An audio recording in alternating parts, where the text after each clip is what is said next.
Assalamualaikum warahmatullahi wabarakatuh. Di sini kita akan mempresentasikan hasil diskusi kami yang beranggotakan oleh Novita Sari, NEM B3190050 dan saya Novita Dian Rahmadani, B3190051. Kita akan mempresentasi tentang akad syariah.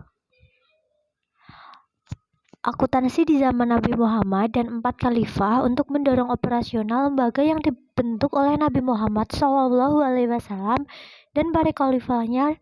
Lembaga-lembaganya antara lain yang A. Didirikannya Baitul Mal. Baitul Mal berfungsi untuk menyeimbangkan antara pendapat dan belanjaan negara.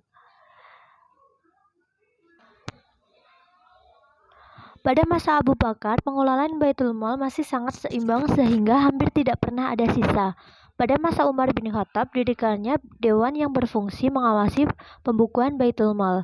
Yang B, didirikannya Wailihatul Hisab, yang berfungsi untuk melakukan pengawasan kontrol terhadap keuangan negara. Pengertian akuntansi syariah. Akuntansi syariah merupakan akuntansi yang sesuai dengan aturan yang ditetapkan Allah Subhanahu wa taala. Prinsip akuntansi syariah antara lain: 1. Prinsip akuntabilitas, yaitu wujud akuntabilitas biasanya dalam bentuk laporan keuangan. Yang kedua, prinsip keadilan. Setiap transaksi dicatat dengan benar, jujur, dan tidak berpihak. Yang ketiga, prinsip kebenaran. Prinsip proses akuntansi selalu didasarkan dengan aspek kebenaran.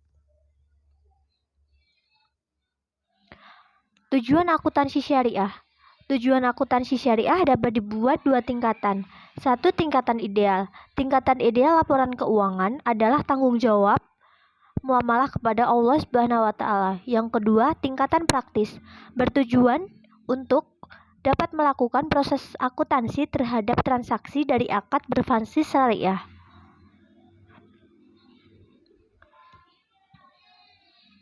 Pengertian akad.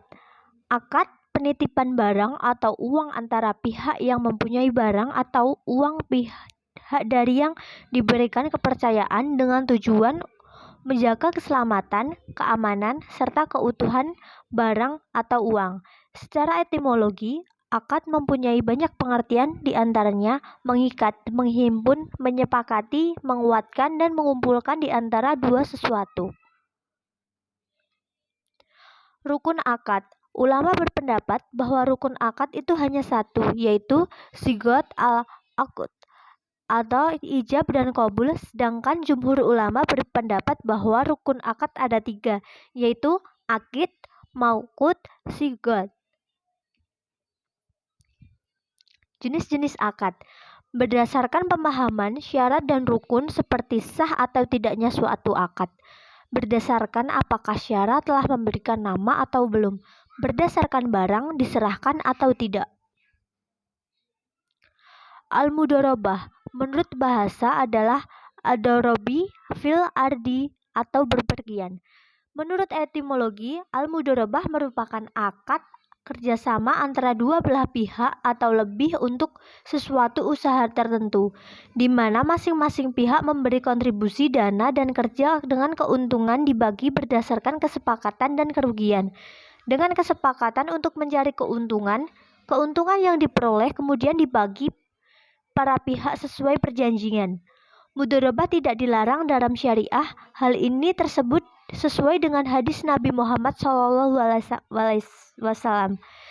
Dalil yang mendasari dari Sholeh bin Saubi radhiyallahu anhu bahwa Rasulullah SAW bersabda, 3 hal yang di dalamnya terhadap keberkatan: jual beli secara tangguh, muqaradah atau muharabah yang bercampur adukan dengan tepung untuk keperluan rumah, bukan untuk dijual. Hadis riwayat Ibnu Majah. Al-musyarakah. Dalam bahasa, al-syirkah atau al-ittiklat atau percampuran atau persekutuan dua orang atau lebih sehingga masing-masing sulit dibedakan atau dipisahkan. Disebut syirkah, yang artinya akad kerjasama antara dua pihak atau lebih untuk suatu usaha tertentu di mana masing-masing pihak memberi kontribusi dana dengan kesepakatan bahwa keuntungan dan risiko akan ditanggung sesuai dengan porsi kontribusi dana atau kesepakatan bersama. Dasar syariah Al-Quran, maka mereka berserikat kepada sepertiga. An-Nisa ayat 12. As-Sunnah, hadis qudsi dari Abu Hurairah, aku, yaitu Allah, adalah pihak ketiga dari dua orang yang berserikat sepanjang salah satu dari keduanya tidak berkhianat terhadap lainnya. Maka apabila seseorang berkhianat terhadap lainnya, maka aku akan keluar dari keduanya. Al-Ijarah, dalam bahasa al-ijru atau al-wadu, kata ganti atau kompensasi. Dalam terminologi, akad pemindahan hak guna memanfaat atas sesuatu barang atau jasa dalam waktu tertentu dengan pembayaran upah sewa atau ujrah tanpa diikuti pemindahan kepemilikan atas barang itu sendiri. Jadi, yang dimaksud untuk mengambil manfaat atas suatu barang atau jasa, memperkerjakan seseorang dengan jalan penggantian pembayaran upah sejumlah tertentu, merupakan akad pemindahan hak guna atau manfaat atas suatu barang dalam waktu tertentu dengan membayar sewa atau ujrah tanpa diikuti dengan pemindahan kepemilikan atas barang tersebut. Ijarah mengandung pengertian ujrah atau uang jasa yang disebut dengan fee yang diberikan kepada seseorang atas jasa yang telah dilakukan. Dalil syariah, berbekamlah kamu, kemudian berikan upahnya kepada tukang bekam itu. Hadis riwayat Bukhari dan Muslim. Barang siapa memperkerjakan pekerja, beritahukan upahnya. Hadis riwayat Abdul Ar-Razik dari Abu Hurairah dan Abu Sa'id Al-Khudri. Al-Mudarobah merupakan pengembangan dari akad jual beli atau pembelian komunitas berdasarkan permintaan konsumen dan proses penjualan kepada konsumen dengan harga jual yang merupakan akumulasi dari biaya beli dan tambahan profit yang diinginkan. Pengembangan dari akad jual beli atau al-bai yang memindahkan milik dari ganti atau iwat yang dapat dibenarkan. Definisi lain, al-mudarobah adalah transaksi penjualan barang yang menyertakan harga peroleh dan keuntungan atau margin yang disepakati antara penjual dan pembeli. Dasar syariah Al-Quran, hai orang-orang yang beriman, penuhilah akad-akad. Allah telah menghalalkan jual beli dan mengharamkan riba. Al-Hadis Rasulullah SAW bersabda, ada 3 hari yang mengandung keberkahan, jual beli secara tangguh, muqaradah, dan bercampur gandum dan tepung untuk keperluan rumah tangga bukan untuk dijual. Hadis riwayat Ibnu Majah Al-Swaib. Perbedaan akuntansi syariah dan konvensional. Kriteria dasar hukum akuntansi syariah bersumber dari Al-Quran, akuntansi konvensional, hukum bisnis dan modern.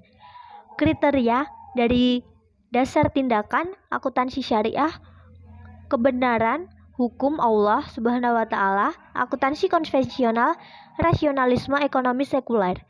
Kriteria tujuan akuntansi syariah, keuntungan yang wajar, akuntansi konvensional memaksimalkan keuntungan. Orientasi akuntansi syariah kemasyarakatan, akuntansi konvensional individu atau kepada kepemilikan. Kriteria tujuan operasional akuntansi syariah dibatasi dan tunduk, akuntansi konvensional tidak dibatasi. Landasan dalam berakat adalah keridhaan sebagaimana yang disebutkan Allah dalam surat Al-Nisa ayat 29.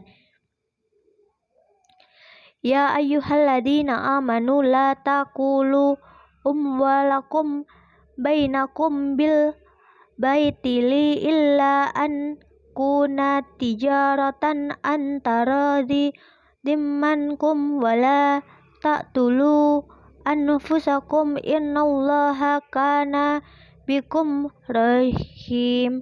Artinya, hai orang-orang yang beriman, janganlah kamu saling memakan harta sesama dengan jalan yang batil, kecuali dengan jalan perniagaan yang berlaku dengan suka sama suka di antara kamu.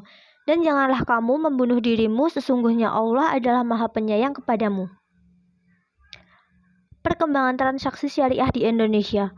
Periode sebelum 2002 pada tahun ini belum memiliki standar akuntansi khusus. Oleh karenanya, akuntansi mengacu pada Accounting Auditing Standard for Islamic Financial Institution. Periode tahun 2002 sampai 2007, periode ini akuntansi syariah sudah mengacu pada pertanyaan standar akuntansi keuangan atau PSAK pasal 59 tentang akuntansi perbankan syariah. Periode tahun 2007 sampai 2011, Dewan Standar Akuntansi Keuangan mengeluarkan PSAK Syariah yang merupakan perubahan dari PSAK 59. Periode 2011 sampai sekarang, periode ini PSAK Syariah semakin disempurnakan sehingga mendapatkan ruang untuk dikembangkan. Akad syariah menurut ulama kontemporer. Yusuf Qadarawi, dalam akad menurutnya ada dua unsur akad yaitu janji atau wa'd yang bersifat mengikat atau iltizam. Dalam perbankan syariah, produk mudharabah digunakan untuk membiayai barang-barang konsumen. Mudharabah memiliki nilai positif, persamaan yang adil antara pengelola dan pemilik modal. Tanggung jawab yang berani dan menanggung risiko. Mudharabah dalam Islam tidak berpihak kepada penguasa dengan menyampingkan kontribusi. Menurut Kiai Haji Sahal Manfud, Kiai Haji Sahal Manfud menabung di bank hukumnya boleh dan bunga tidak perlu dipersoalkan dengan syarat.